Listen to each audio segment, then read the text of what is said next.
You can bring in as much diversity as you like into the workplace, but unless you establish and embed an inclusive workplace culture, you won't leverage the real value that diversity has to add. The problem, however, is that most organizations still, even though they spoke about diversity and inclusion as their strategy, were only measuring diversity. The problem that a lot of organizations have when it comes to creating inclusive cultures is inclusion can sometimes be a vague term. They don't really understand what it actually is that they're trying to achieve, especially when you get down to the day-to-day behaviors. So we decided that we needed to embark on a process of redefining what inclusion looks like in the 21st century, and then building some assessment tools around that, both team-based and individual, which organizations could then use to achieve measures on a balanced scorecard.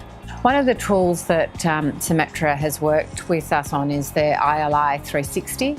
Using that tool has given them really interesting insights as to which members of that leadership team are showing strengths in certain areas of inclusive leadership and conversely where the weaknesses are. The ILI 360 has given that group of leaders and me working with them really granular insight into what it means to be an inclusive leader. If I look back at our firm 5 years ago compared to now, there is an absolutely qualitative difference in terms of our culture, in terms of the shared understanding of what it means to be an inclusive leader. So we have a number of different tools which operate at all of those levels. We have an individual inclusion assessment, which is a 360-degree tool, which can give you a really granular, solid benchmark and understanding of your strengths, weaknesses, and blind spots. We also have a team-based assessment tool, which essentially tells us how the team collaborates, how they operate, and whether each individual member is feeling a sense that their contributions are valued.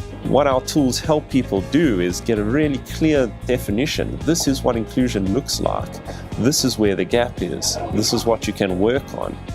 Every person who goes through an inclusive leadership assessment comes out with a really clear action plan about what they can do better as a leader or as a member of a team. Mining that data makes a major difference because giving leaders the granular insight as to what constitutes inclusive behavior provides a huge catalyst for behavioral change. The real benefit that comes from the inclusion assessment tools is that it positions an organization to close that inclusion skills capability gap.